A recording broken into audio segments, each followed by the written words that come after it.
সন্ত ৰামপাল গুৰু মহাৰাজ হৈছে এনে এজন মহাপুৰুষ যিজনে নিজৰ সত্য ভক্তি, তত্ত্বজ্ঞান, কৰোণা আৰু সেৱাৰ বলত সমাজত এক নতুন আদৰ্শ বলবৎ কৰিছে। সন্ত ৰামপাল গুৰু মহাৰাজৰ নেতৃত্বত তেওঁৰ সকলো সৎলোক আশ্ৰমে কৰা বিস্ময়কৰ সমাজ কল্যাণমূলক কামে সমাজখনক সোণালী ভৱিষ্যতৰ এক নতুন আশা দেখুৱাইছে। সন্ত ৰামপাল গুৰু মহাৰাজৰ পৰা নাম দীক্ষা গ্ৰহণ কৰাৰ পিছত লাখ লাখ লোকৰ কৰ্কট ৰোগ, এইডছ আদি দুৰাৰোগ্য ৰোগ নিৰাময় হ'ল। সন্তজনাৰ জ্ঞানৰ পৰা অনুপ্ৰাণিত হৈ তেওঁৰ অনুগামীসকলে লাখ লাখ ইউনিট ৰক্তদান কৰে। সন্তজনাই লাখ লাখ ভগ্নী কন্যাৰ যৌতুকমুক্ত বিয়াৰ আয়োজন কৰালে। সন্তজনাই লাখ লাখ মানুহক ড্ৰাগছ আসক্তিৰ পৰা মুক্ত কৰিলে। কোটি কোটি ধ্বংসপ্ৰাপ্ত পৰিয়াল শান্তিত লাগিল। সন্তজনাৰ আশ্ৰমত সমাৱেশৰ সময়ত বিনামূলীয়া চকুৰ চিকিৎসা আৰু দন্ত চিকিৎসাৰ ব্যৱস্থা কৰা হয়। সন্ত ৰামপাল গুৰু মহাৰাজৰ দ্বাৰা পৰিৱেশ সুৰক্ষাৰ উদ্দেশ্যে সময়ে সময়ে বৃহৎ পৰিসৰত বৃক্ষৰোপণ কৰা হয়। সন্তজনাই আৰ্তজনক তাৎক্ষণিক সকাহ দিবলৈ এম্বুলেন্স সেৱা আৰম্ভ কৰিছিল। সন্তজনাই তেওঁৰ অনুগামীসকলক তেওঁলোকৰ শৰীৰ দান কৰিবলৈ অনুপ্ৰাণিত কৰে, যাতে মানৱতাৰ সেৱা আৰু চিকিৎসা ক্ষেত্ৰত উন্নতি কৰিব পৰা যায়। সন্ত ৰামপাল গুৰু মহাৰাজৰ সকলো আশ্ৰমত প্ৰতিদিনে বিনামূলীয়া ধৰ্মভোজৰ আয়োজন কৰা হয়, য'ত প্ৰতিবাৰেই প্ৰতিটো জাতি, প্ৰতিটো ধৰ্মৰ মানুহে একেলগে বহি ভোজন কৰে।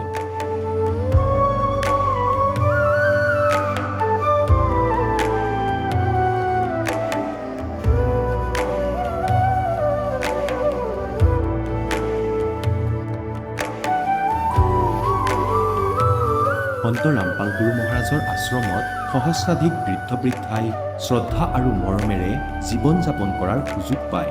তেওঁলোকৰ থকা খোৱাৰ আৰু স্বাস্থ্যৰ সম্পূৰ্ণ দায়িত্ব সন্ত ৰামপাল গুৰু মহাৰাজে বহন কৰে। অনাথ শিশুৰ বাবে সন্ত ৰামপাল গুৰু মহাৰাজৰ সকলো আশ্ৰম বিশেষ বৰদানতকৈ কম নহয়, য'ত তেওঁলোকক শিক্ষা, সংস্কাৰ আৰু ভৱিষ্যতৰ বাবে উন্নত সুবিধা প্ৰদান কৰা হয়। বানপানী, ভূমিকম্প বা মহামাৰী যিয়েই নহওক, সন্ত ৰামপাল গুৰু মহাৰাজ আৰু তেওঁৰ অনুগামীসকল সদায় আৰ্তজনৰ বাবে আগৰণুৱা হৈ থাকে। কোভিড মহামাৰীৰ সময়ত সন্ত ৰামপাল গুৰু মহাৰাজৰ আশ্ৰমৰ পৰা কোটি কোটি লোকক খাদ্য, ঔষধ আৰু জীৱন ৰক্ষক সামগ্ৰী যোগান ধৰা হৈছিল।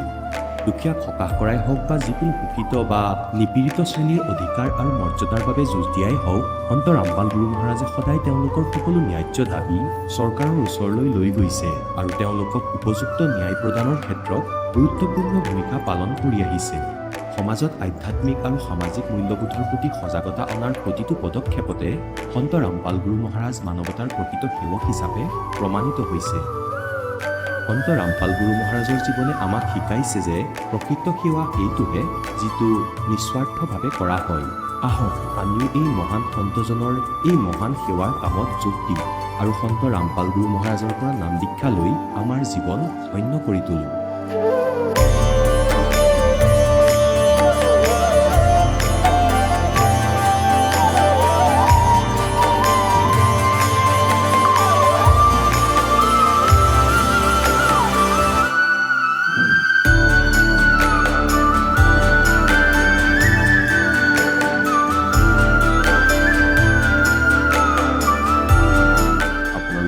পৰিয়ালৰ সৈতে সৎলোক আশ্ৰমলৈ আন্তৰিকতাৰে আমন্ত্ৰণ জনোৱা হয়।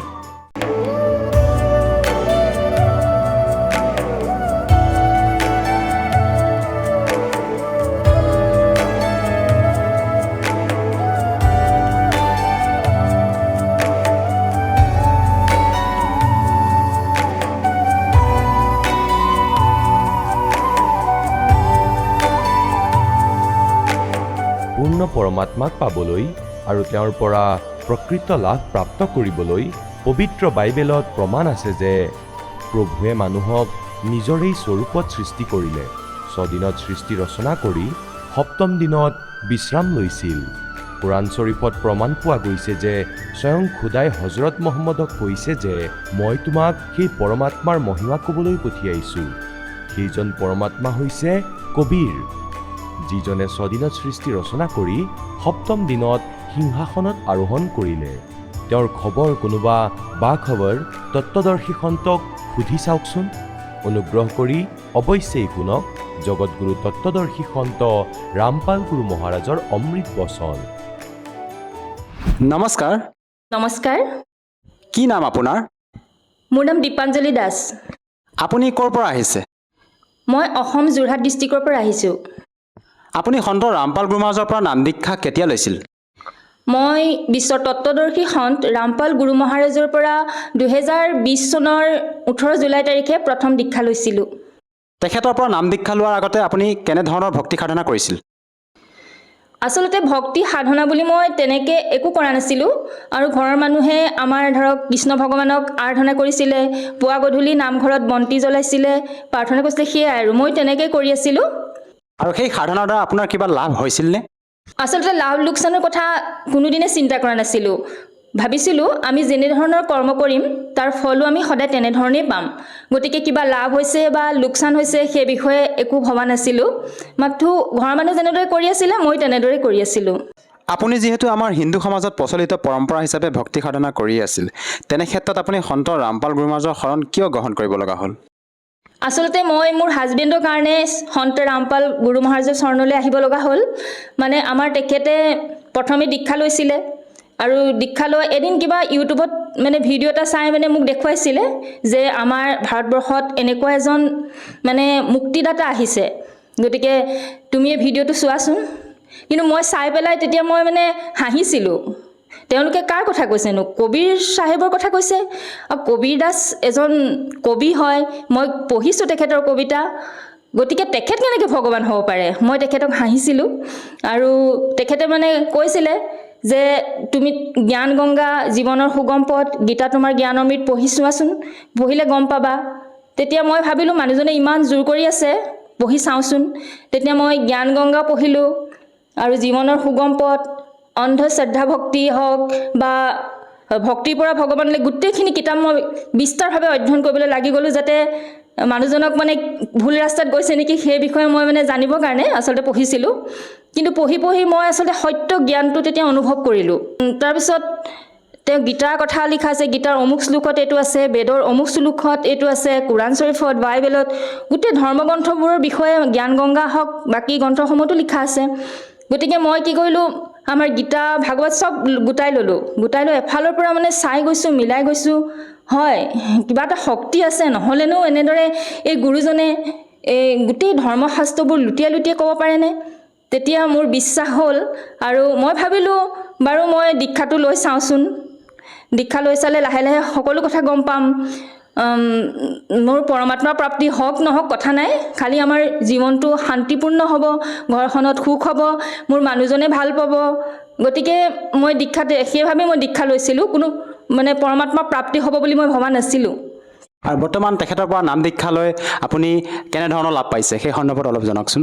লাভটো মই এইটোৱে আটাইতকৈ ডাঙৰ লাভ হ'ল যে মই এটা শুদ্ধ জ্ঞান, এটা নিৰ্মল জ্ঞান মই অনুভৱ কৰিলোঁ আৰু মই বুজি পালোঁ যে পৰমাত্মা কোন হয় আৰু আমি ক'ৰ পৰা আহিছোঁ, আমি ক'লৈ যাম, আমাৰ সঠিক ঠিকনা কি, সেই গোটেইখিনি কথা এতিয়া অনুভৱ হয়। এনেকুৱা এটা শক্তি অনুভৱ হয় যে সঁচাকৈয়ে পৰমাত্মা আছে।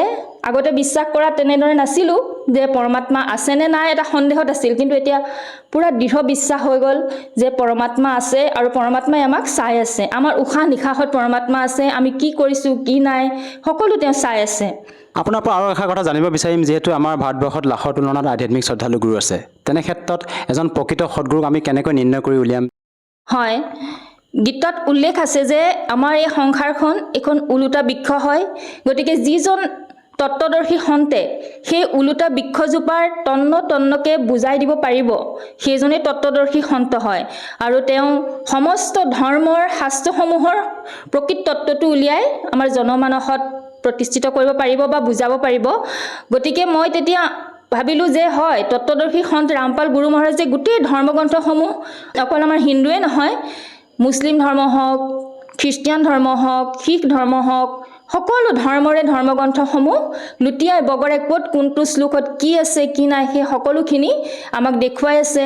কিন্তু আমাৰ জনসাধাৰণে সেইখিনি হয়তো চোৱা নাই বা চালে বিশ্বাস কৰিবও পাৰে নকৰিবও পাৰে, কিন্তু বিশ্বাস কৰাটো উচিত আৰু সেইজনহে তত্ত্বদৰ্শী সন্ত হয় যিজনে এই সমস্ত ধৰ্ম গ্ৰন্থসমূহৰ প্ৰকৃত সত্য জ্ঞানটো মানুহক উজাগৰ কৰিব পাৰিছে।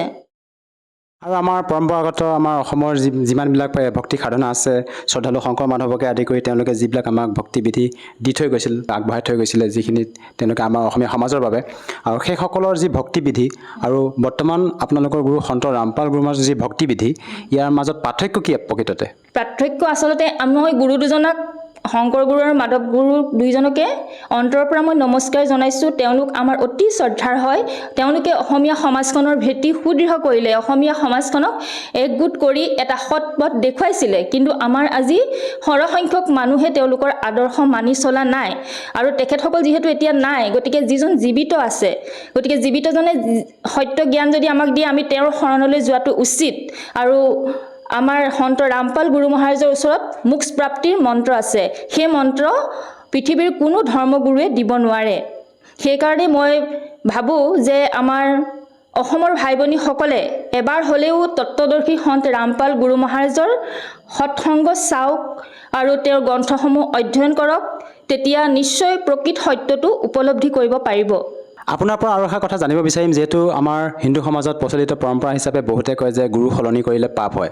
এই ক্ষেত্ৰত এগৰাকী শিক্ষিত মহিলা হিচাপে আপোনাৰ পৰা জানিব বিচাৰিছোঁ, প্ৰকৃততে গুৰু সলনি কৰাটো পাপ নেকি? আচলতে আমি আমাৰ গুৰু সন্ত ৰামপালজী মহাৰাজৰ পৰা জানিব পাৰিছোঁ যে গুৰু সলনি কৰিলে কোনো ধৰণৰ পাপ নহয়।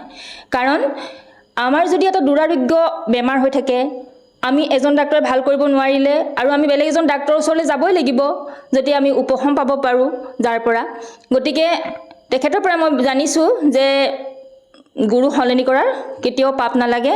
কাৰণ আমি যাৰ ওচৰত সত্য ভক্তি পাম, আমি তেওঁৰ ওচৰত দীক্ষা লোৱাটো উচিত বুলি মই ভাবোঁ।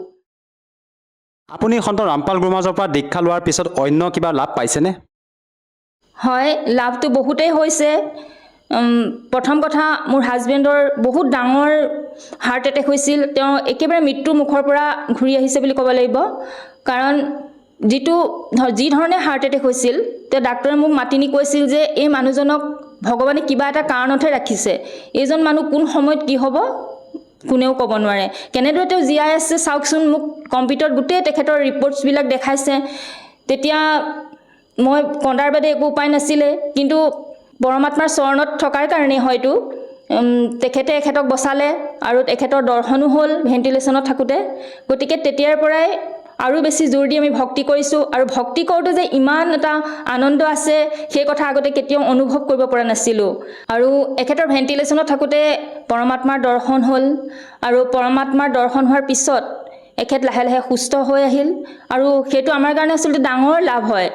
আৰু ইয়াৰ উপৰি মোৰ মানুহজনৰ কিছু স্বভাৱ চৰিত্ৰ আগতে বেয়া আছিল। মানে তেখেতে সৰু সৰু কথাতে খং কৰে, বস্তু দলিয়াই কিবা কিবি কৰে আৰু। এতিয়া মানে কি ক'ম আপোনালোকক, কিন্তু সেই সকলো স্বভাৱ এতিয়া তেখেতৰ ভাল হ'ল। গতিকে মই বহুত সুখী যে মোৰ মানুহজনে ভক্তিৰ পথত থাকি আজি এটা সৎ চৰিত্ৰৱান পুৰুষ হিচাপে, এজন স্বামী হিচাপে আৰু এজন পিতৃ হিচাপে নিজৰ দায়িত্ব সুচাৰুৰূপে পালন কৰি আছে। ইয়াতকৈ লাভ আৰু মই এগৰাকী নাৰী হিচাপে কি বিচাৰিব পাৰোঁ, যে মোৰ ঘৰখন সুখে শান্তিৰে এতিয়া ভৰি আছে। সঁচাকৈ আপোনাৰ পৰা আমি জানিব পাৰিলোঁ যে সৎভক্তিৰ দ্বাৰা এজন ব্যক্তিয়ে কেনেকৈ সুখী অনুভৱ কৰিব পাৰে। যিহেতু আপোনাৰ স্বামী, যি আপোনাৰ হাজবেণ্ড, মৃত্যুৰ সৈতে যুঁজি আছিলে, তেখেতকো আপোনাৰ সৎভক্তিৰ দ্বাৰা জীৱিত কৰাই দিলে পৰমাত্মাই। আচলতে সন্ত ৰামপাল গুৰু মহাৰাজে আপোনালোকক এনেকুৱা কি ভক্তি বিধি মন্ত্ৰ প্ৰদান কৰে, যাৰ দ্বাৰা নেকি আপোনালোকে এনেকৈ উপকৃত হৈছে? হয়, সন্ত ৰামপাল গুৰু মহাৰাজদেৱে আমাক শাস্ত্ৰ অনুকূল সাধনা প্ৰদান কৰে। তেখেতে আমাক অমৰ মন্ত্ৰ দিয়ে, যিটো মন্ত্ৰ সাংকেতিক, সেইটো একমাত্ৰ তেখেতৰ ওচৰতহে আছে। যিটো মন্ত্ৰ ধ্ৰুৱ প্ৰহ্লাদে পাইছিল, মীৰাবায়ে পাইছিল। আপোনালোকে তেখেতৰ সৎসং শুনিলে বা ধৰ্ম গ্ৰন্থবোৰ অধ্যয়ন কৰিলে নিশ্চয় এই বিষয়ে জানিব পাৰিব। যিহেতু আপুনি সন্ত ৰামপাল গুৰু মহাৰাজৰ পৰা নাম দীক্ষা লোৱাৰ পিছতে বিভিন্ন ধৰণে লাভ পাইছে, যিসকল দৰ্শকে আপোনাক আজি টিভি স্ক্ৰীণত প্ৰত্যক্ষ কৰি আছে, চাই আছে, সেইসকল দৰ্শকৰ বাবে আপুনি কি বাৰ্তা দিব বিচাৰে, যাতে তেওঁলোকেও আপোনাৰ দৰে উপকৃত হ'ব পাৰে? আচলতে বাৰ্তানো কি দিম, মই মোৰ ভাই ভনীসকলক, মোৰ পৰম পূজ্য ব্যক্তিসকলক, মোৰ অসমবাসী ৰাইজক মই ক'ব বিচাৰোঁ যে বৰ্তমান বিশ্বত এজনেই তত্ত্বদৰ্শী সন্ত আছে, যিজনে গোটেই পৃথিৱীক, গোটেই বিশ্বক একগোট কৰিব বিচাৰি আছে। তেখেতৰ শ্লোগান এটাই হৈছে যে জীৱ আমাৰ জাতি, মানৱ আমাৰ ধৰ্ম, হিন্দু মুছলিম শিখ খ্ৰীষ্টিয়ান ধৰ্মৰ পৃথক নহয় মৰ্ম। গতিকে আমাৰ গুৰু সন্ত ৰামপাল গুৰু মহাৰাজে কোনো ধৰণৰ ভেদাভেদ ৰখা নাই, উচ্চ নীচ ৰখা নাই। তেখেতে গোটেই বিশ্বক একত্ৰিত কৰিব বিচাৰিছে। গতিকে সমাজৰ পৰা নিচা আঁতৰাব বিচাৰিছে, যৌতুকমুক্ত বিবাহ কৰিছে, ৰক্তদান শিবিৰ অনুষ্ঠিত কৰি বহুতো ৰোগীক আৰোগ্য কৰাৰ কথা চিন্তা কৰিছে, এখন সুস্থ সুন্দৰ সমাজ গঢ়াৰ কথা চিন্তা কৰিছে। গতিকে আমি যদি তেখেতৰ পৰা দীক্ষা লৈ শাস্ত্ৰ অনুকূল সাধনা কৰোঁ, তেন্তে আমাৰ জীৱনটো সুখৰ হোৱাৰ লগতে আমাৰ সমাজখনো সুন্দৰ হ'ব। গতিকে আপোনালোকলৈ মই কৰজোৰে এইটোৱে প্ৰাৰ্থনা কৰিছোঁ যে সন্ত গুৰু ৰামপাল মহাৰাজৰ আপোনালোকে সৎসং চাওক আৰু তেখেতে যিখিনি গ্ৰন্থ লিখিছে সেইখিনি এবাৰ হ'লেও পঢ়ি চাওক। যদিহে কোনো লোকে তেখেতৰ পৰা নাম দীক্ষা ল'ব বিচাৰে, সহজভাৱে কেনেকৈ ল'ব পাৰিব? বৰ্তমান ছ'চিয়েল মিডিয়াৰ যুগ, সকলোৰে হাতে হাতে মোবাইল থাকেই। গতিকে আমি মোবাইলত সন্ত ৰামপাল গুৰু মহাৰাজ বুলি যদি লিখি চাৰ্চ কৰোঁ, তেনেহ'লে আমি তেখেতৰ বিষয়ে সবিশেষ জনাৰ লগতে তেখেতৰ মংগল প্ৰবচনসমূহো চাব পাৰিম। আৰু মংগল প্ৰবচনৰ তলত হালধীয়া শাৰী কিছুমানত তেখেতৰ কণ্টেক্ট নাম্বাৰো দিয়া থাকে। গতিকে সেই কণ্টেক্ট নাম্বাৰত যদি যোগাযোগ কৰোঁ, ওচৰৰ নাম দীক্ষা কেন্দ্ৰলৈ গৈ আমি বিনামূলীয়াভাৱে তেখেতৰ ওচৰত নাম দীক্ষা ল'ব পাৰিম। ধন্যবাদ থাকিল। ধন্যবাদ। এতিয়া জগতগুৰু তত্ত্বদৰ্শী সন্ত ৰামপাল গুৰু মহাৰাজৰ সৎসংগৰ মাধ্যমেৰে সেই অদ্বিতীয় আধ্যাত্মিক জ্ঞানৰ বিষয়ে জানি লওঁ, যাৰ মাধ্যমেৰে আপোনালোকেও প্ৰাপ্ত কৰিব পাৰিব এনেকুৱা আধ্যাত্মিক, মানসিক আৰু ভৌতিক সুখ যি এতিয়ালৈকে কেৱল আপোনালোকে মীৰাবাই, ধ্ৰুৱ, প্ৰহ্লাদ আদি কেইজনমান ভক্তৰ জীৱন কথাতহে শুনিছে। এতিয়া শুনক তত্ত্বদৰ্শী সন্তৰ সৈতে শাস্ত্ৰ অনুকূল ভক্তি সৎসংগ, এনেকুৱা অদ্বিতীয় আধ্যাত্মিক জ্ঞান যাৰ প্ৰমাণ আছে সকলো ধৰ্মৰ সকলো পবিত্ৰ শাস্ত্ৰত। যেতিয়া रामानंद जी এইটো সুধিলে, कौन रात पुलपंथ है और कौन तुम्हारा नाम? दासगिरी फिर आधीन गति बोलत है बलि जाऊ में। এনেকৈ এজন সৎ শিষ্যই নিজৰ গুৰুজীৰ প্ৰতি কেনে ব্যৱহাৰ আচৰণ কৰিব লাগে তেনেকৈ কৰি কৈ আছে যে গুৰুজীৰটো খং উঠি আছে, খং কৰি আছে। আৰু পৰমাত্মা কবিৰ দেৱে আধীনতাৰে ক'লে আৰু আকৌ সত্যতা বৰ্ণনা কৰিলে। जाते हमारी जगत गुरु परमेश्वर है पंथ। न्यू खड़े परमात्मा। दास गरीब लिखत पड़े मेरा नाम निरंजन कंत। এতিয়া পৰমাত্মাইতো সত্যটো ক'বই লাগিব, কয় যে জাত মোৰ জগত গুৰু, মই সমগ্ৰ বিশ্বক জ্ঞান দিবৰ কাৰণে আহিছোঁ আৰু পৰমেশ্বৰ মোৰ পন্থ হয়। ঈশ্বৰ পৰমেশ্বৰ। ঈশটো এই ব্ৰহ্ম হয়, 21 ব্ৰহ্মাণ্ডৰ স্বামী হয়, ব্ৰহ্মা বিষ্ণু মহেশ্বৰৰ পিতৃ। আৰু ঈশ্বৰ এয়া পৰব্ৰহ্ম হয়, যি 7 সংখ্য ব্ৰহ্মাণ্ডৰ পৰমাত্মা, মালিক, স্বামী, প্ৰভু হয়। আৰু পৰমেশ্বৰ অসংখ্য ব্ৰহ্মাণ্ডৰ স্বামী, সেয়া কবিৰ পৰমেশ্বৰ হয়। তেওঁ পৰম অক্ষৰ ব্ৰহ্ম। গীতাৰ অধ্যায় নম্বৰ 15 শ্লোক নম্বৰ 16 আৰু 17 তিনিও প্ৰভুৰ উল্লেখ আছে। ক্ষৰ পুৰুষ এয়া ঈশ হয়, অক্ষৰ পুৰুষ এয়া ঈশ্বৰ হয়। আৰু 17 নং শ্লোকত 15 নং অধ্যায়ত কৈছে, उत्तम पुरुष है तो अन्य परमात्मा इति उदाहरते। यह लोक धर्म अवश्य विवर्ती अवैश्वर है। তেওঁ পৰমেশ্বৰ হয়। গীতাৰ অধ্যায় নম্বৰ 8 শ্লোক নম্বৰ 1 অৰ্জুনে প্ৰশ্ন কৰিলে, প্ৰভু আপুনি 7 নং অধ্যায়ৰ 29 নম্বৰ শ্লোকত গীতাৰ যি তৎব্ৰহ্মৰ বিষয়ে জ্ঞান দি আছে যে ইয়াত জনাৰ পিছত প্ৰাণী আকৌ ইয়াত জৰা আৰু মৰণৰ পৰা এৰিবলৈ প্ৰয়াস কৰি থাকে, কিম তৎব্ৰহ্ম? গীতা জ্ঞানদাতাই 8 নং অধ্যায়ৰ 3 নম্বৰ শ্লোকত কয় তেওঁ পৰমক্ষৰ ব্ৰহ্ম। গীতাৰ অধ্যায় নম্বৰ 8 শ্লোক নম্বৰ 5 আৰু 7 গীতা জ্ঞানদাতাই কয়, মোৰ ভক্তি কৰিলে মোক প্ৰাপ্ত কৰিবা, তুমি যুদ্ধও কৰা আৰু মোৰ ভক্তিও কৰা। 8 নং অধ্যায়ৰ 13 নম্বৰ শ্লোকত গীতা জ্ঞানদাতাই তেওঁ নিজৰ মন্ত্ৰ কয়, ओम इति एकाक्षरम ब्रह्म व्यवहारन माम अनुसमरण ये परियाति तजन देहम सयाति परमाम गतिम।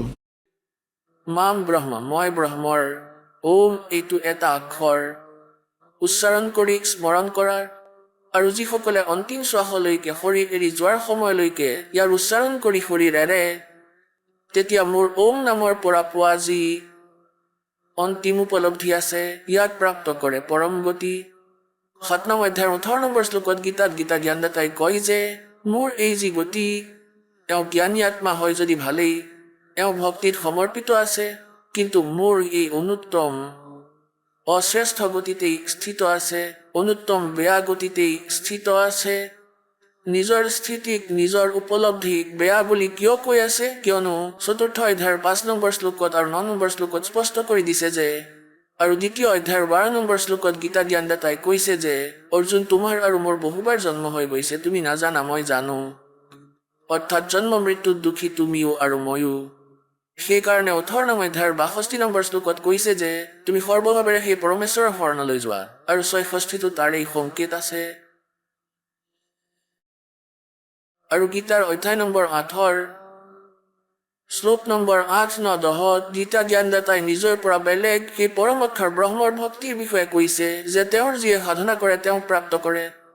সেই ভক্তিৰ গতিৰে, সেই ভক্তিৰ বলেৰে, অৰ্থাৎ যিবোৰ সাধনা সেই সন্তই দিব, তত্ত্বদৰ্শী সন্ত, যি 4ৰ্থ অধ্যায়ৰ 34 নম্বৰ শ্লোকত যি সন্তৰ বিষয়ে কৈছে, আৰু 15 নং অধ্যায়ৰ 1 পৰা 4লৈকে সেই তত্ত্বদৰ্শী সন্তৰ পৰিচয় আৰু পৰমাত্মা, পূৰ্ণ পৰমাত্মাক পোৱাৰ বিধান কৈছে।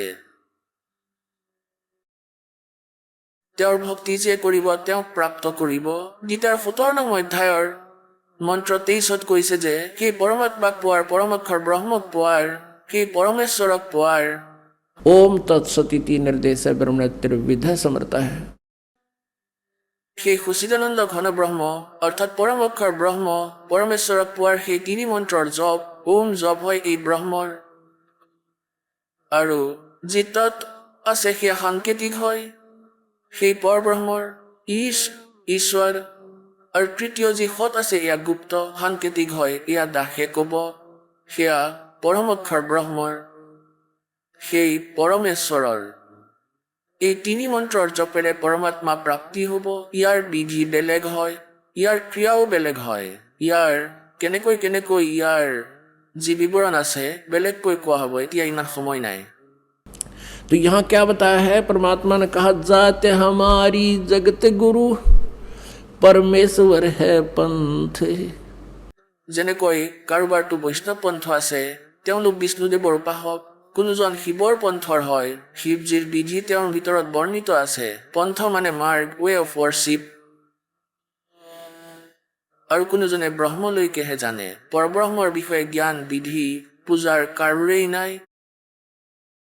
परमेश्वर कबीर जी कहते हैं सोहम शब्द हम जग में लाए, सार शब्द हमने गुप्त छिपाया। আৰু ইয়াক এতিয়া প্ৰকট কৰাইছে পৰমাত্মাই এই দাসৰ মাধ্যমেৰে। এতিয়া এই 3 জপৰ দ্বাৰাই হেলা হ'ব। এতিয়ালৈকে 2টা মন্ত্ৰ দি আছিলে পৰমাত্মাই নিজৰ পুণ্যাত্মাসকলক, এনেই 5 মন্ত্ৰ দিছিলে। যি বিশেষ আত্মা আছিলে, যি বিশেষ ভক্তিত লীন হৈ গৈছিলে, তেওঁলোকক 2য় মন্ত্ৰও দি দিছিলে। কিছু সংখ্যক এনেকুৱা আছে যিসকলক তেওঁ 3টা মন্ত্ৰ দিছিলে, কিন্তু তেওঁলোকক শপত দিয়াই দিছিল, শপত খুৱাই দিছিলে যে সাৰ নামৰ ক'তো উল্লেখ নকৰিবা। এই 2 মন্ত্ৰৰ জপ কবীৰজীৰ বাণী অথবা পৰমাত্মা প্ৰাপ্ত সেই সন্তৰ বাণীত লিখা আছে, কিন্তু সাৰ নামক গুপ্ত ৰখা হৈছে। গতিকে কোৱাৰ ভাৱ এইটোৱেই যে তেওঁ কি কৈ আছে, আমাৰ যি পন্থ, ৱে অফ ৱৰ্শ্বিপ আছে, সেয়া ব্ৰহ্মৰো নহয়, ঈশ্বৰো নহয়, ঈশ্বৰৰো নহয়, আমি পৰমেশ্বৰ, সেই পৰম অক্ষৰ ব্ৰহ্ম পোৱাৰ দিশ ক'বলৈ আহিছোঁ, সেইটো হৈছে মোৰ পন্থ।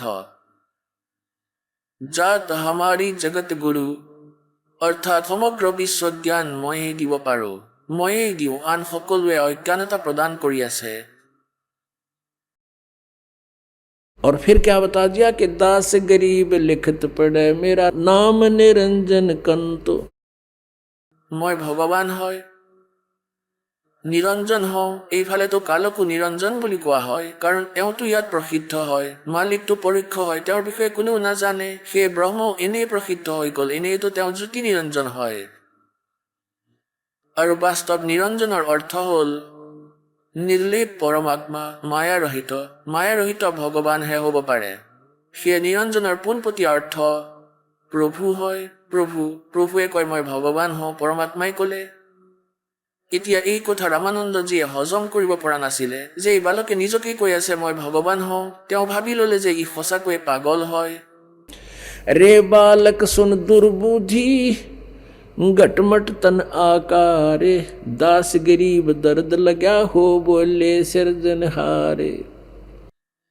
গৰীবদাসজীয়ে যেনেকৈ তুলসীদাসজীয়ে ৰামায়ণৰ পুনৰ চিত্ৰণ কৰিছিলে, গোটেইখিনি পুনৰ আকৌ লিখালে, এনেকৈ গৰীবদাস চাহেবজীয়ে পৰমাত্মাৰ পৰা প্ৰাপ্ত জ্ঞান যুগৰ আধাৰতে, দিব্য দৃষ্টিৰ আধাৰতেই আগৰ গোটেইখিনি ঘটনা একেবাৰে চলচ্চিত্ৰৰ দৰে দেখি আৰু শুনি লিখিলে। এতিয়া যেনেকৈ শ্ৰীমদ ভাগৱত গীতা কোৱা হৈছিলে যুদ্ধৰ সময়ত, যুদ্ধ আৰম্ভ হোৱাৰ আগতে মহাভাৰতৰ, আৰু লিপিবদ্ধ কৰিছিলে 20 বৰ্ষ পিছত বেদব্যাসজীয়ে এজ ইট ইজ, কিয়নো কাল ভগৱানে তেওঁক প্ৰৱেশ কৰি ইয়াত লিখিছিলে। আমি বেলেগ ধৰণে এইটো ক'ব পাৰোঁ যে তেওঁক দিব্য দৃষ্টি দি দিছিলে ইমান যে সেই ঘটনাক তেওঁ এজ ইট ইজ চলচ্চিত্ৰৰ দৰে সম্পূৰ্ণ এজ ইট ইজ লিখিব পাৰে। আমাৰ প্ৰত্যেক প্ৰাণীৰে অন্তঃকৰণত আমাৰ বুজি লোৱা প্ৰত্যেকৰে ভিতৰত এনেকুৱা চিপ এখন সুমুৱাই ৰাখিছে পৰমাত্মাই, পাৰ্মানেণ্ট কৰি সুমুৱাই ৰাখিছে, আৰু ইয়াৰ ইমান কেপাচিটি হয়। অসংখ্য যুগৰ যিয়ে ঘটনা আছে পশু পক্ষী মনুষ্য জীৱনত, য'তেই ৰজা মহাৰজা দেৱতা আছিলোঁ আমি, সেই সকলো আমাৰ অন্তঃকৰণত আছে। আৰু এই অন্তঃকৰণত এনেকুৱা এটা ছিষ্টেমো লগাই ৰাখিছে পৰমাত্মাই যে আমি যেতিয়াই যিকোনো সময়তে ঘটা ঘটনা যিকোনো প্ৰাণীৰ বিষয়ে ইয়াৰ তথ্য আমি তাৰ পৰা ল'ব পাৰোঁ। আৰু তেওঁৰ কি বাৰ্তা হ'ল আৰু তেওঁ কি কি কৰ্ম কৰিলে, কেনেকুৱা ঘটনা কৰিছিলে, এই সকলো চলচ্চিত্ৰৰ দৰে সন্মুখলৈ আহি যায়। এনেকৈ গৰীবদাস চাহেবজীয়ে চলচ্চিত্ৰৰ দৰে যিবোৰ আগত ঘটনা ঘটিছিলে সেয়া এজ ইট ইজ বৰ্ণনা কৰিছে কবিৰ পৰমাত্মাৰ দয়াৰে। এতিয়া ৰামানন্দজীয়ে কি কৈছে, रे बालक सुन दुर्बुद्धि तेरा घटमट तन आकार। এতিয়া আমাৰ বুদ্ধি এই কালে ইমান ঘূৰাই ৰাখিছে বিষ্ণুজীৰ উপাসক স্বামী ৰামানন্দজী, আৰু তথাপিও তেওঁ ভগৱানক নিৰাকাৰ বুলি কয়। আৰু এই কথাত দুখী হৈ গ'ল যে তুমি নিজকে ভগৱান বুলি কোৱা, তুমিতো সাকাৰ ৰূপত আছা, ভগৱানটো নিৰাকাৰ হয়। আমাৰ বুদ্ধি কালক বিক্ৰী কৰা আছিলে, আৰু তেওঁ নিজেই কয় গীতাৰ অধ্যায় নম্বৰ 7 যে শক্তিশালীৰ শক্তি আৰু বুদ্ধিমানৰ বুদ্ধি মোৰ হাততেই আছে, যেতিয়া বিচাৰিম অন কৰি দিম, যেতিয়াই বিচাৰিম অফ কৰি দিম। এতিয়া যেনেকৈ শ্ৰীকৃষ্ণজীৰ মৃত্যু হ'ল, ভৰিত কাঁড় মাৰি দিছিলে বিষাক্ত এজন পাৰধীয়ে, চিকাৰীয়ে, যিজন সুগ্ৰীৱৰ ভাই আছিল বালি ত্ৰেতাত। তেওঁ নিজৰ টিট ফৰ টেড আধাৰত বিধানেৰে তেওঁক মাৰি পেলাইছিলে। ইয়াৰ পিছত আকৌ কৃষ্ণৰ যিখিনি তাত যাদৱৰ পত্নী আছিলে, যাদৱসকল নিজৰ মাজতে কাজিয়া লাগি মৰি গৈছিলে, শেষ হৈ গৈছিল দুৰ্বাসাৰ অভিশাপত। আৰু অৰ্জুনে সেই সকলোবোৰ মহিলাক কৃষ্ণৰ আদেশ অনুসৰি সকলো মহিলাক দিল্লীলৈ আনি আছিলে। বাটত ভীলসকলে অৰ্জুনক মাৰিছিলে, সকলো মহিলাৰ গহনা কাঢ়ি লৈ গ'ল, কিছু গোপীসকলকো লগত লৈ গুচি গৈছিল। অৰ্জুনৰ লগত সেই গাণ্ডীৱ ধনুৱে আছিলে, যাৰ দ্বাৰা তেওঁ মহাভাৰতত বিধ্বংস কৰিছিলে, আৰু তেওঁৰ হাতে কাম কৰা নাছিলে, সেই কাঁড় উঠা নাছিলে তেওঁৰ হাতত। অৰ্জুনে পিছত কান্দি আছিলে যে মোৰ লগত কৃষ্ণই চলনা কৰিলে, যুদ্ধততো মোক পাৱাৰ দি দিলে, লাখ লাখ সংখ্যক মানুহ মাৰিলোঁ, পাপ অৰ্জিলোঁ। আজি সেই অৰ্জুন আৰু এয়া সেই ধনুৱেই আজি মোৰ দ্বাৰা চলা নাই, কঁপি আছিলে থিয় হৈ। এতিয়া এই চল কপট শ্ৰীকৃষ্ণই কৰি থকা নাই, কালে কৰোৱাই আছিলে। আৰু পৰমাত্মাই কৈছে এয়া চল কপট শ্ৰীকৃষ্ণই কৰা নাই, কালে কৰোৱাইছে। তেওঁ নিজেই কৈছে শক্তিশালীৰ শক্তি আৰু বুদ্ধিমানৰ বুদ্ধি মোৰ হাততেই আছে। এতিয়া সকলোৰে বুদ্ধি বন্ধ কৰি ৰাখিছে কালে, সকলোৱে নিৰাকাৰ বুলি কৈছে, আৰু কোনোৱে বিষ্ণুক কোনোৱে শংকৰক পূজা কৰে, তথাপিও ভগৱান নিৰাকাৰ বুলি কয়। এয়া কেনেকুৱা সিদ্ধান্ত আমি একচেপ্ট কৰি ৰাখিছো। এতিয়া এই আধাৰতেই ৰামানন্দজীয়ে কৈছে ৰে বালক সুন্দৰ বুদ্ধি, হে বুদ্ধিহীন বালক, তোমাৰ শৰীৰ দেখি আছো আৰু তুমি নিজকে ভগৱান বুলি কৈছা। दास गरीब दर्द लगा हो बोले सिरजनहार। ৰামানন্দজীৰ দুখ লাগিলে যেতিয়া ভগৱানে নিজকে ভগৱান বুলি ক'লে আৰু কেনেকুৱা অপশব্দ ক'লে, আৰু তেতিয়া পৰমাত্মাই এজন ভাল শিষ্যৰ ভূমিকা পালন কৰি আমাক এটা এক্সাম্পল, এটা উদাহৰণ দিব বিচাৰিছে। ৰামানন্দজীয়ে গালি দি আছে আৰু তেওঁ এনেকৈ থিয় হৈ আছে। रामानंद जी क्या करे, तुम मोमन के पालवा तेरा जुल्हे के घर बासे, दास गरीब अज्ञान गति एता दृढ़ विश्वास। কি কৈছে যে তুমি নিজকে ভগৱান বুলি কৈছা আৰু তুমি এজন শিপিনীৰ কুটিৰত লালন পালন হৈছা আৰু নিজকে তুমি ভগৱান বুলি কৈছা। অৰ্থাৎ ইয়াতকৈ আৰু বেয়া কথা কি বুলি ক'বা, যে তুমি সিহঁতৰ দয়াত আছা আৰু নিজকে ভগৱান বুলি কৈছা। মানে ইমান দুখী হৈ ইমান অপশব্দ কৈ আছে। আগলৈ কি ক'লে, तर्क तलु से बोलते रामानंद सुरज्ञाने। কয় যে এয়াতো ভাল মহান মহাপুৰুষৰ বচন হয়। কেনেকৈ কৈ আছে, কোনে? ৰামানন্দজীয়ে। तर्क तलु से बोलते रामानंद सुरज्ञाने, दास गरीब कुजात है आखिर नीच निदान। চোৱা কিমানলৈকে অপশব্দ ক'লে আৰু শেষত তেওঁ কুজাত বুলি ক'লে। কুজাত মানে না মাকৰ ঠিকনা না দেউতাৰ ঠিকনা। তেওঁ কয় যে কুজাত, যাৰ জাতিৰ সৈতে কোনো ঠিকনাই নাই। আৰু আখিৰ নীচ নিদান, কয় যে তুমি একেবাৰে নীচ হয়, সেইকাৰণে নিজকে ভগৱান বুলি কৈ আছা।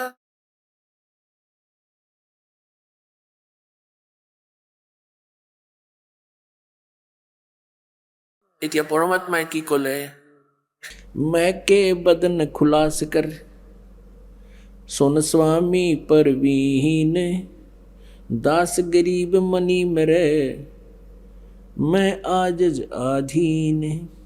তেওঁতো গালি পাৰি আছে আৰু পৰমাত্মাই বিনম্ৰতাৰে সুখী মনেৰে কৈছে, मैं अवगत गत से परे और चार वेद से दूरे, दास गरीब दसों दिशा में सकल सिंध भरपूरे। সেই পৰমাত্মাই কয় কবিৰ দেৱে যে মই সেই বিষয়ে অৱগত যাক তোমাৰ চাৰিও বেদেও নাজানে। বেদেও শেষত এয়াই কৈ দিয়ে যে নেতি নেতি নেতি নাইতি নাইতি। আমি যি কৈ আছো পৰমাত্মাৰ মহিমা, এয়া কমপ্লিট ফাইনেল নহয়। সেইকাৰণে যজুৰ্বেদ অধ্যায় নম্বৰ 40 শ্লোক নম্বৰ 10 পৰা 13লৈকে স্পষ্ট কৰিছে যে কোনোৱে পৰমাত্মাক সাকাৰ বুলি কয় জন্ম লোৱা, আৰু কোনোৱে নিৰাকাৰ বুলি কয় জন্ম নলয়। আৰু কোনোৱে যিজনে অক্ষৰ জ্ঞান গ্ৰহণ কৰি লৈছে তেওঁক বিদ্বান বুলি কৈছিলে, আৰু যাৰ অক্ষৰ জ্ঞান নাই তেওঁক অবিদ্বান বুলি কৈছিলে। পৰমাত্মা কেনেকুৱা হয়, বিদ্বান আৰু অবিদ্বানৰ ডেফিনেশ্যনো এই তত্ত্বদৰ্শী সন্তই ক'ব, তেওঁৰ পৰা শুনা। ইয়াৰ পৰা সিদ্ধ হ'ল যে বেদ জ্ঞান কমপ্লিট নহয়, আৰু বেদত বৰ্ণিত বিধিৰে পূৰ্ণ পৰমাত্মা প্ৰাপ্তি নহয়। কেৱল ব্ৰহ্মলৈকেহে পূজাৰ বিধি আৰু তেওঁৰ প্ৰাপ্তিৰ মাৰ্গ আছে। এতিয়া ইয়াত পৰমাত্মাই কৈছে, मैं अवगत गत से परे चार वेद से दूरे।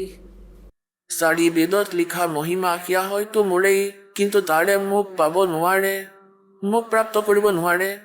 এই কাৰণেই চাৰিও বেদত বৰ্ণিত বিধিৰ পৰা মই দূৰত, তোমাৰ পৰা আঁতৰত মই সেই কাৰণেই আছো। আৰু কৈছে দশো দিশা ভৰপূৰে, সকলো দিশতেই মোৰেই প্ৰভুতা আছে। জাত পাত মেৰে নাই। পৰমাত্মাই কয় জাত পাতত মই নামানো। और बस्ती है বৃন্দাবন।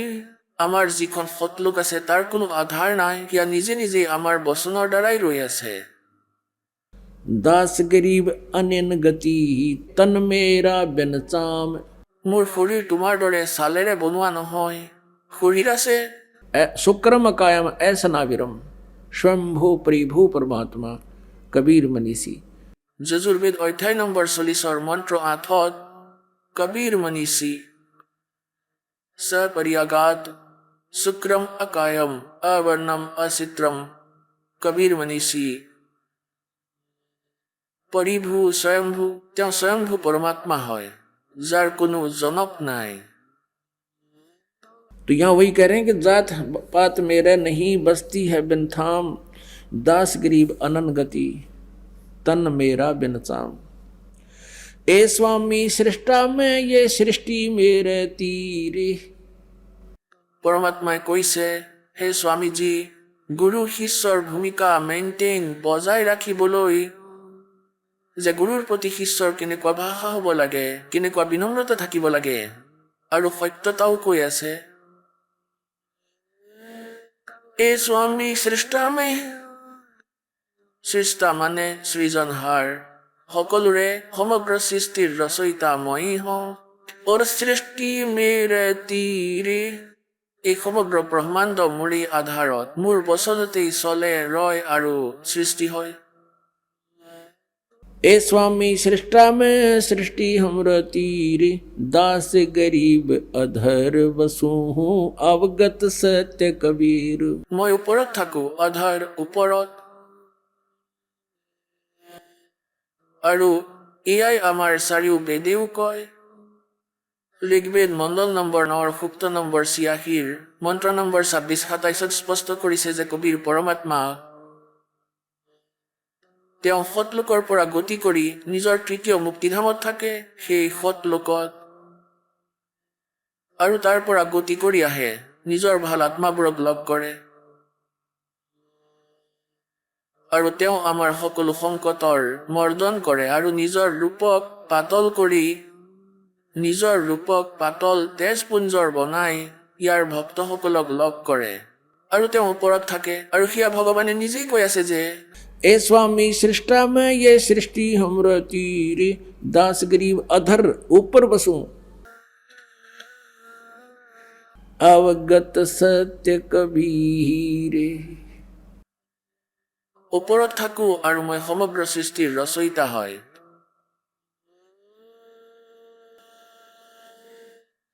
सुन रामानंद राम में मैं बावन नरसिंगे, दास गरीब सर्व कला में मैं ही व्यापक सर्वंग। অৰ্থাৎ ব্যাপক সৰ্বাংগ মানে বাসুদেৱ ময়েই হওঁ, সকলো ঠাইতে ব্যাপক ময়েই হওঁ। যেনেকৈ গীতাৰ অধ্যায় নম্বৰ 3 শ্লোক নম্বৰ 10 পৰা 15লৈকে কোৱা হৈছে যে যিজনে যজ্ঞ নকৰে তেওঁ অকৰ্মণ্য ব্যক্তিটো হয়েই। যজ্ঞ কৰা, ধাৰ্মিক অনুষ্ঠান কৰা, কিন্তু পূৰ্ণ পৰমাত্মা পৰমক্ষৰ ব্ৰহ্ম, সেই সৰ্বগতম ব্ৰহ্মক পূজ্য মানি ইষ্ট মানি পূজা কৰা, ইয়াৰে আপোনাৰ এই সকলো ভক্তিৰূপী ব্যৱস্থা সুচাৰু হৈ যাব।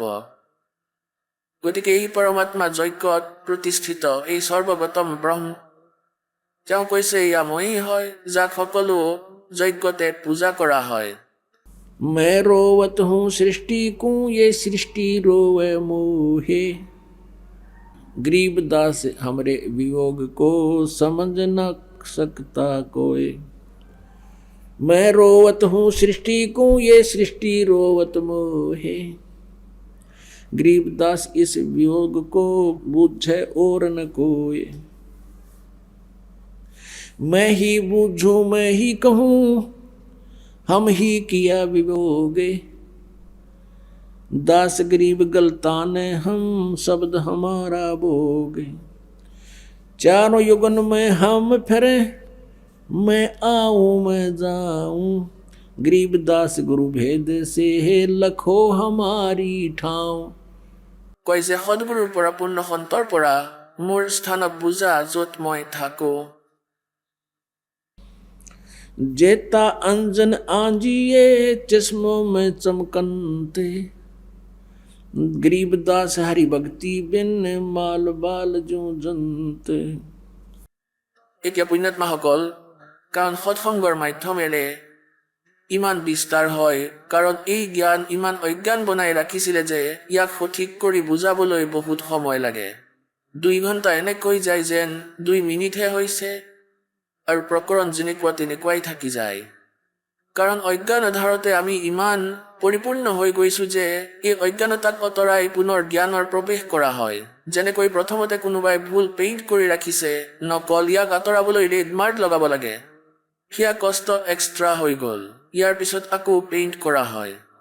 যদি প্ৰথমৰ সেই পেইণ্টক ভালদৰে আঁতৰোৱা নহয়, তেনেহ'লে অৰিজিনেল পেইণ্ট ইয়াৰ ওপৰত নালাগিব। সেইকাৰণে এই জ্ঞান, এই উদাহৰণ বাৰে বাৰে লৈ কোৱা হয়।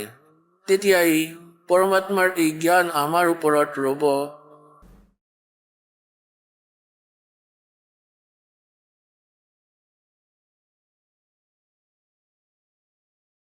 तो क्या बताते हैं कि जेता अंजन आंजिए चश्मियों में चमकंते।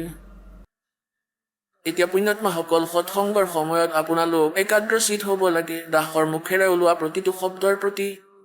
ইয়াত প্ৰত্যেকৰে ভিতৰত বহুত ডাঙৰ ৰহস্য আছে আৰু আপোনাৰ কামৰ কথা হয়। আপোনালোকে ইফালে সিফালে ধ্যান নিদিব, কাৰণ 2 ঘণ্টাৰহে এই কথা।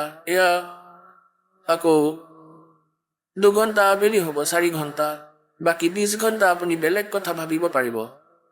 এতিয়া যেনেকৈ এইবোৰ বহুবাৰ কোৱা হৈছে, কোনো ভক্তৰ সংকোচো থাকি যায়, প্ৰত্যেককে ইণ্ডিভিজুৱেলি ক'ব নোৱাৰি না সমাধান কৰিব পাৰি। সৎসংগ এই কাৰণেই কৰা হয় যাতে সামূহিকভাৱে আপোনালোকক কিছু এনেকৈ গুৰুতৰ ৰহস্যও কোৱা হয় লগতে, যি আপোনালোকৰ আৱশ্যক।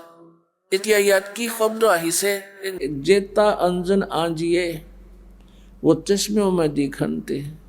অঞ্জন মানে মায়া। যিমানেই অঞ্জন অৰ্থাৎ ভক্তি ৰূপী যি শক্তি গ্ৰহণ কৰিবা, ভক্তি, ধন ভক্তি, মায়া, সেয়া তোমাৰ চকুত চমকিব। আপোনাৰ চকুৰ সন্মুখত যেনেকৈ আমি অন্ধকাৰটো কিছু দেখোঁ, আৰু এনেকুৱা বস্তু দেখা পাওঁ যিবোৰ আপোনালোকেও দেখিছে, যিসকলে নাম লৈ লৈছে 2-4 মাহ, 6 মাহ, বছৰ, 2 বছৰ হৈ গ'ল, তেওঁলোকৰ এয়া প্ৰকট হোৱা আৰম্ভ হৈছে। চকুৰ সন্মুখত অলপমান দূৰত তাঁৰৰ দৰে দেখিব, বহুত বেছি, আৰু ক্ৰিয়া আপোনাৰ দৃষ্টিগোচৰ হ'ব। আপোনালোকে দেখিব এয়া কি হয়। আমাৰ যিমান ভক্তি, ভিতৰত যিমান ভক্তি বাঢ়িছে, ইয়াৰ লেভেল হয়, ইয়াৰ প্ৰতীক হয় যে আপোনাৰ ভক্তি ইমান হৈছে। আৰু এজন ভক্ত, বহুবাৰ এনে ভক্তক পোৱা যায়, তেওঁ কয় যে মোৰ চকু বেয়া হৈ গ'ল, চকুৰ সন্মুখত ক'লা ক'লা দেখা পাওঁ, তাঁৰৰ দৰে দেখোঁ। আৰু ডক্তৰকো দেখালোঁ, তেওঁ ক'লে অপাৰেশ্যন কৰি লোৱা। মই ক'লোঁ, ভাই, এই তাঁৰ যি আছে, এয়া যিয়েই তুমি দেখা পাইছা, এয়া তোমাৰ ভক্তিৰ প্ৰতীক হয়। এয়া আমিও দেখা পাওঁ। যদি এয়া দেখা নাপাওঁ, তেনেহ'লে তোমাৰ ভক্তিয়েই নাই। ইয়াক চাব নোৱাৰি, নিজে নিজেইহে দেখা পায়। এনেকৈ মনোযোগেৰে চাবা, আপোনাৰো এনেকুৱা লাগিব কোনো মাখি আহি পৰিছে খোৱাৰ সময়ত, মাখি আহি গ'ল, মহ আহি গ'ল, কিন্তু সেয়া আমাৰ পৰমাত্মাই ভিতৰৰ পৰা যি ভক্তিৰ আগৰ প্ৰতীক, তাৰ ৰিফ্লেকশ্যন বাহিৰলৈ আহি আছে। আৰু এয়া সূক্ষ্ম শৰীৰ এনেকুৱাই হয়। আৰু এই ভক্তিৰ প্ৰতীক সেই নূৰৰ পৰাই আমাৰ এই লেভেল হৈ আছে। গতিকে এই প্ৰকাৰে চিন্তিত নহ'বা। বহুতো এনেকুৱা ভক্ত আছে, এজনে ক'বলৈ ধৰিলে যে মই ঘৰৰ পৰা বাহিৰলৈও নোলাওঁ, তথাপিও দেখা পাওঁ। মই ভাবিলোঁ ভূত। পুণ্যাত্মাসকল, প্ৰথমতে এই দাসে সৰুৰে পৰাই অলপ অলপ দেখা পাইছিলে। পূৰ্বজন্মৰ যি সংস্কাৰ ডিপজিট আছিলে, বাকী ক'ত হেৰালো নাজানো, ক'ত দেৱতা হৈ, ৰজা হৈ, আৰু সেয়া অলপ দেখা পাইছিলোঁ। বেছিতকৈ বেছি 1 ইঞ্চ দীঘল হ'ব, এটাই আছিলে। অৰ্থাৎ ইমানেই উপাৰ্জন বাচি আছিলে এই কলি যুগত। সেই পূৰ্বজন্মৰ ডিপজিট ভক্তিৰ পুণ্য উপাৰ্জন আছিল। আৰু এই দাসে এইটো ভাবিছিলে যে মোৰ চকু দুৰ্বল হৈছে, সেইকাৰণে ইয়াৰ কোনো দৃষ্টি দোষ হৈছে। যেতিয়া উপদেশ ল'লোঁ, নাম ল'লোঁ, 5-6 মাহ পিছত দেখিলোঁ যে ইয়াতো আৰু বাঢ়ি গ'ল। 1 বছৰৰ পিছততো আৰু দীঘল হৈ গ'ল, আৰু বাঢ়ি গ'ল। মই ভাবিলোঁ যে বহুত ডাঙৰ সমস্যা হ'ল। তেতিয়া মোৰ গুৰুজী বৃদ্ধ আছিল, 104-5 বছৰ আয়ুসৰ হৈ গৈছিল আমাৰ পূজ্য গুৰুদেৱৰ। তেখেতৰ পৰা বেছি সমাধান পোৱা নাছিলোঁ, কাৰণ আৰু বহুতো ভক্ত আছিলে। মোৰ নম্বৰো দেৰিকৈ আহিছিলে, কেতিয়াবা আহিছিলে, কেতিয়াবা আকৌ নাহিছিলে। তেনেতে এদিন সুযোগ পালোঁ, আৰু দাসে এই প্ৰকৰণ গুৰুদেৱক ক'লে যে গুৰুদেৱ এনেকুৱা, প্ৰথমতেতো এয়া সৰু আছিলে, এতিয়া বহুত বাঢ়ি গ'ল, লাগিছে চকু আৰু বেয়া হৈ যাব। তেওঁ হাঁহিলে। তেওঁ ক'লে যে বোপাই, এয়াতো তোমাৰ ভক্তি বাঢ়ি গৈছে। আৰু এইটোৱেই প্ৰতীক হয়। আজিলৈকে মোক কোনেও কোৱা নাই যে মোৰ লগত এনেকুৱা হ'ল যিটো আজি আপুনি মোক ক'লে। ইয়াৰ অৰ্থ বাকীসকলে মানে ভক্তি নকৰে। আৰু এনেকুৱাই হৈছিলে, তেওঁৰ ওচৰত কোনো মায়ে বিচাৰি আহিছিলে, কোনো পুত্ৰই বিচাৰিছিলে, কোনোৱে কাৰ কোনোৱে ঘৰ, আৰু তাতো নাম লৈ লৈছিলে। আৰু পিছত মাতৃয়ে ঘণ্টা বজাই দিলে। বৈষ্ণুদেৱীৰ ওচৰলৈও যায় তেওঁলোক সকলো। ইয়াক বুজি পাই তেওঁলোকে নিজৰ কৰ্ম নষ্ট কৰি আছিলে। ক'ত দেখা পায়? তেওঁলোকে নেদেখে। এতিয়া ৰামানন্দজীয়ে ভাবিলে, ইমান সৰু ল'ৰা আৰু কথা কয় কাটি যোৱাকৈ, যে মোৰ বুকুত লাগি গৈছে, আত্মাত আঘাত হানিছে, বহুত কনফিডেন্সত কৈ আছে। পৰমাত্মাই কৈছে, गोता लाऊं स्वर्ग में मैं जा बैठूं पाताले। কবিৰ চাহেবদেৱে কয়, গৰীবদাসদেৱে তাকে কৈ আছে। गरीबदास ढूंढता फिरूं हूँ हीरे माणिक लाल।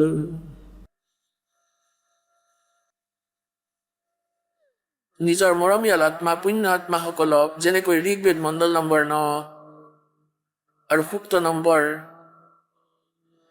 86 মন্ত্ৰ 26-27, ঋগ্বেদ মণ্ডল নম্বৰ 9 সূক্ত 82 মন্ত্ৰ নম্বৰ 1, 2, 3, ঋগ্বেদ মণ্ডল 9 সূক্ত 20 মন্ত্ৰ 2 মন্ত্ৰ 1, পুণ্যাত্মাসকল, এয়া সেয়াই বৰ্ণনা হয় যে পৰমাত্মাই কেনে লীলা কৰে, যে এই পৰমাত্মাই সৎলোকৰ পৰা গতি কৰি আহে, এক শ্ৰেষ্ঠ ভাল আত্মাক লগ কৰে, তেওঁলোকক জ্ঞান দিয়ে, জ্ঞানেৰে পৰিপূৰ্ণ কৰে, মুক্তিৰ মাৰ্গৰ বিষয়ে কয়।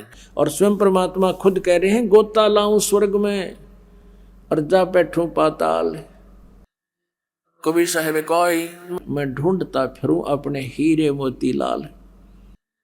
আপোনালোকে যেনেকৈ প্ৰথমতেতো সত্যযুগ ত্ৰেতা দ্বাপৰত পৰমাত্মাই অধিক পৰিৱৰ্তন এই কাৰণেই নকৰিলে, কাৰণ সকলো সুখী আছিলে, সকলোৱে সমাধি ল'ব পাৰিছিলে, সুস্থ শৰীৰ আছিলে, কাৰণ পুণ্য যেতিয়ালৈকে থাকিব প্ৰাণীৰ, তেতিয়ালৈকে ইয়াৰ নকলি সুখ উপলব্ধি কৰিয়েই থাকিব।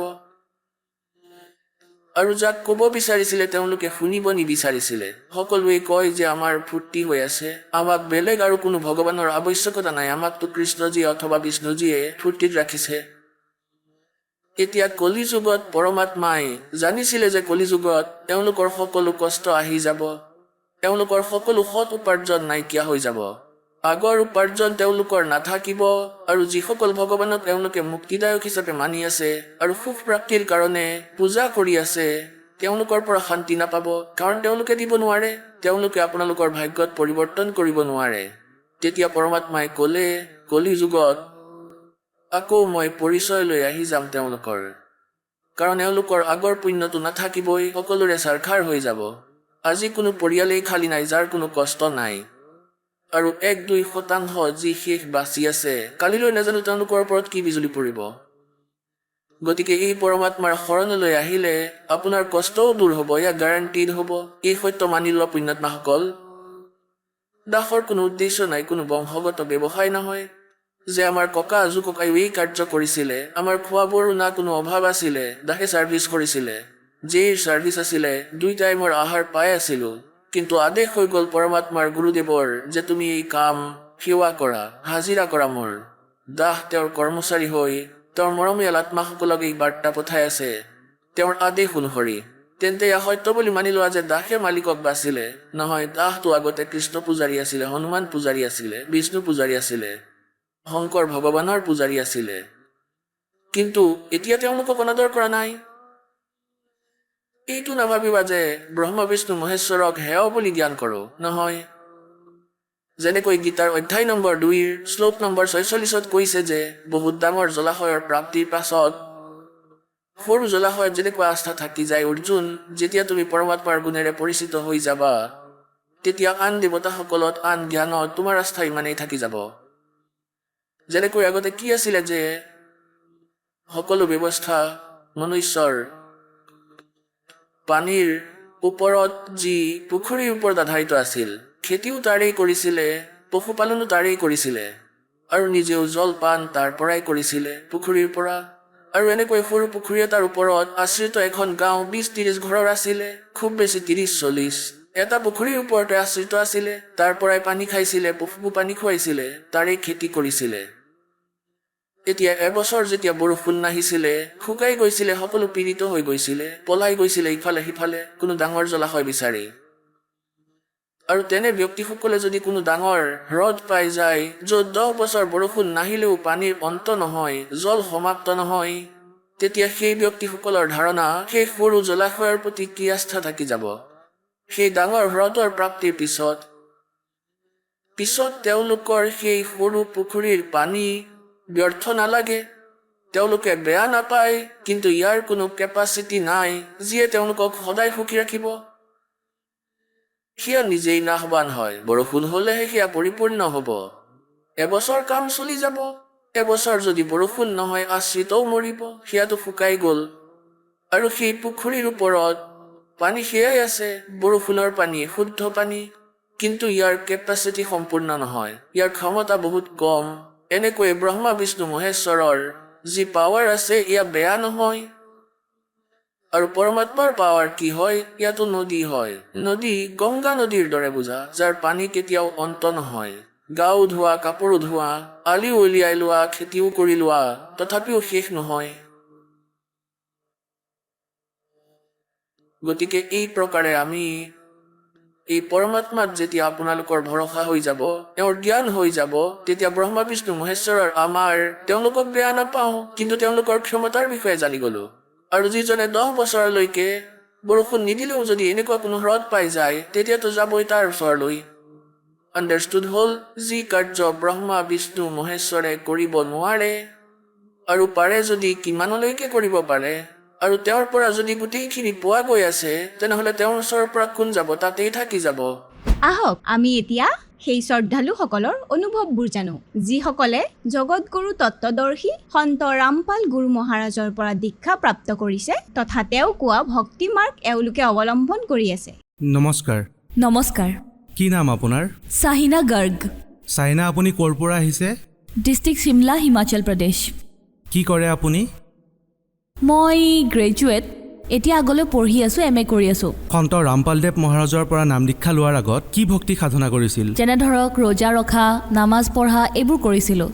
মানে মই পৰমাত্মাৰ সন্ধানত আছিলোঁ যে পৰমাত্মা হয় কোন, গতিকে মই সেইধৰণে সাধনা কৰিছিলোঁ, কিন্তু মই একো লাভ পোৱা নাছিলোঁ।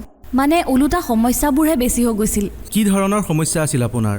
মানে ধৰক ভূত প্ৰেতৰ সমস্যা হৈছিল মোৰ। কোনোবাই মানে জাপি দিছিলে, যেতিয়া দেখুৱাবলৈ গৈছিলোঁ ত্ৰান্তিকৰ ওচৰলৈ, তেওঁ কৈছিলে যে পীৰ জাপি দিছিলে, যিবোৰ মুছলিমৰ ঘৰত থাকে, মুছলমানে পীৰ জাপি দিছিল। যেতিয়া চাবলৈ গৈছিলে আৰু তেতিয়া সকলোৱে কৈছিল যে তাই ঠিক হৈ যাব, তন্ত্ৰ মন্ত্ৰ কৰি ধোঁৱা দি দিছিল, কিন্তু মই ঠিক হোৱা নাছিলোঁ।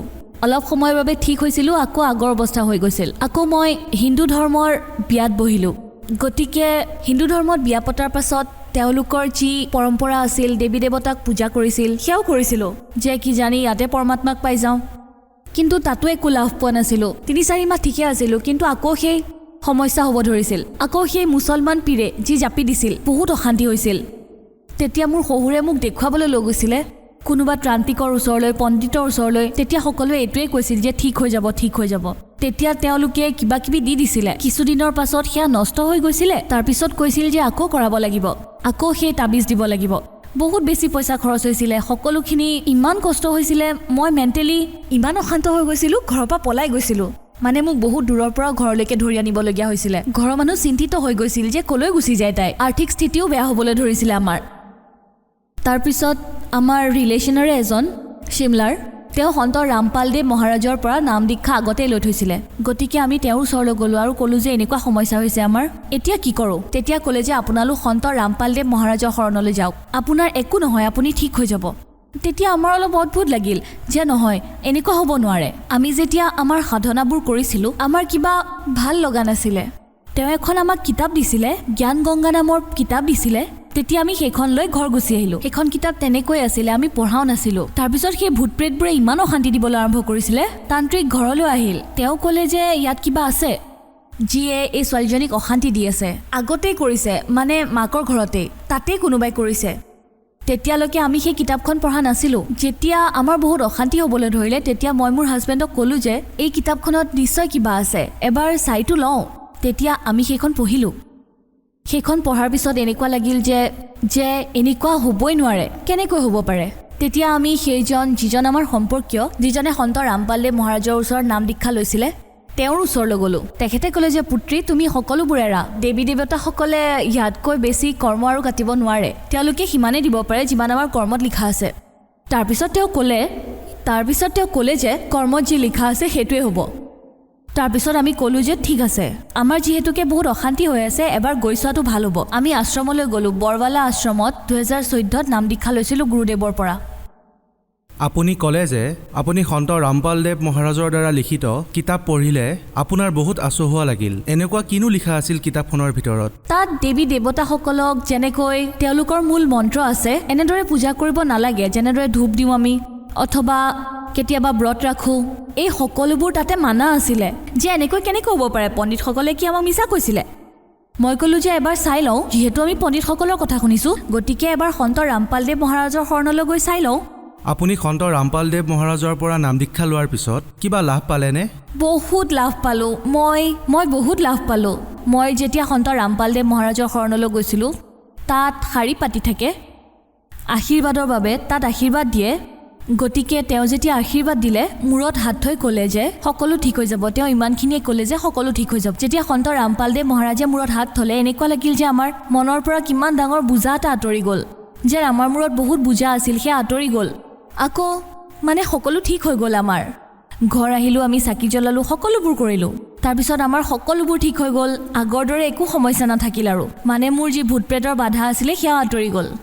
3 বছৰৰ পৰা দেখুৱাই আছিলোঁ, ক'তোৱে ঠিক হোৱা নাছিলে। ভূত প্ৰেতৰ যি বাধা আছিল, পণ্ডিতসকলেতো ইমানলৈকে কৈ দিছিল যে এওঁলোক দুজনৰ একো নহ'ব, এওঁলোকৰ স্বামী স্ত্ৰীৰ মাজত মিলাপ্ৰীতি নাথাকিব, ঘৰলৈ পঠিয়াই দিয়ক, য'ৰ পৰা আহিছিলে পঠিয়াই দিয়ক।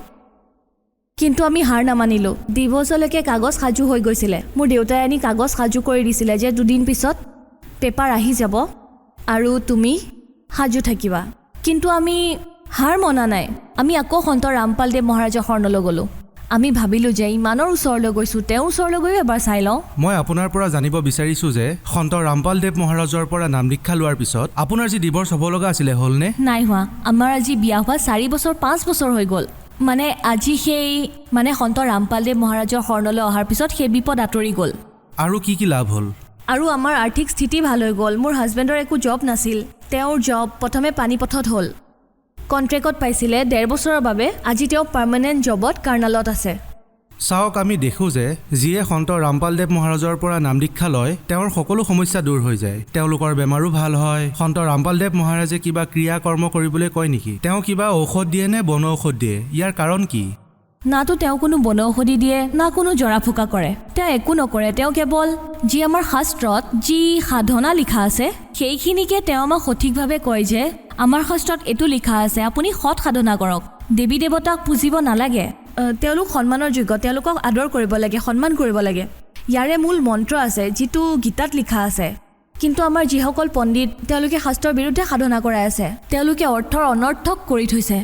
সেয়া একেবাৰে যেনেকৈ অনভিজ্ঞ ব্যক্তি থাকে, যেনে কেঁচুৱা, তেনেদৰেই কাম কৰি আছে। আপুনি ভগত সমাজক কি বাৰ্তা দিব বিচাৰে? ভগত সমাজক এইটোৱে বাৰ্তা দিব বিচাৰোঁ যে আপোনালোকে সন্ত ৰামপালদেৱ মহাৰাজৰ শৰণলৈ আহক। পূৰ্ণ মুক্তি তেওঁৰ পৰাই পাব। তেওঁৱে শাস্ত্ৰ অনুসাৰে সত্য সাধনাৰ কথা কৈ আছে। বাকী সকলোৱে বিভ্ৰান্ত কৰি আছে। যিসকল পণ্ডিত আছে, তান্ত্ৰিকসকল, দীঘল দীঘল দাড়ি যি তেওঁলোকে লগাই ৰাখে, তেওঁলোকৰ পৰা একো নাপায়। তেওঁলোকৰ নিজৰে একো জ্ঞান নাই। আপুনি সন্ত ৰামপালদেৱ মহাৰাজক ভগৱান এই কাৰণেই কৈ আছে যে আপোনাৰ ভূত প্ৰেতৰ সমস্যা দূৰ হ'ল। আপোনাৰ যি বিয়া ভঙাৰ কথা আছিলে, যি ডিভ'ৰ্চৰ কথা আছিল, তেওঁৰ শৰণলৈ অহাৰ বাবে নহ'ল। কিন্তু আজিৰ যি সমাজ, তেওঁলোকে কেনেকৈ মানিব যে যিজন সন্ত জেলত আছে, তেওঁ পূৰ্ণ সন্ত পৰমাত্মা হ'ব পাৰে? তেওঁক মানিব লাগিব, কাৰণ আমাৰ শাস্ত্ৰত যি লিখা আছে যে দেৱী দেৱতাসকলক পূজা কৰাটো ব্যৰ্থ, তাত একেবাৰে লিখাই নাই। তাত ব্ৰত ৰখাও মানা আছে যে ব্ৰতো ৰাখিব নালাগে। সেইবোৰ কৰি একো লাভ নাই। কিন্তু সন্ত ৰামপালদেৱ মহাৰাজ জেলত আজি নিশ্চয় আছে, কিন্তু তেওঁ আমাৰ বাবেহে গৈছে। আমাৰেই পূৰ্ণ মুক্তি হ'ব তাৰ পৰা। হয়, ধন্যবাদ। ধন্যবাদ।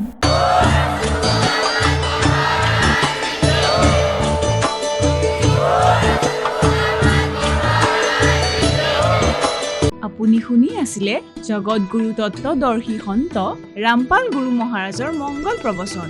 অধিক জানিবৰ বাবে ভিজিট কৰক www.jagatgururampalji.org। সন্ত ৰামপাল গুৰু মহাৰাজৰ শুভ আশীৰ্বাদত সমগ্ৰ বিশ্বতে 500তকৈ অধিক নাম দীক্ষা কেন্দ্ৰ আছে, য'ত সন্ত ৰামপাল গুৰু মহাৰাজৰ দ্বাৰা বিনামূলীয়াকৈ নাম দীক্ষা দি থকা হৈছে। আপোনাৰ ওচৰৰ নাম দীক্ষা কেন্দ্ৰৰ ঠিকনা জানিবলৈ সম্পৰ্ক কৰক 7082208528।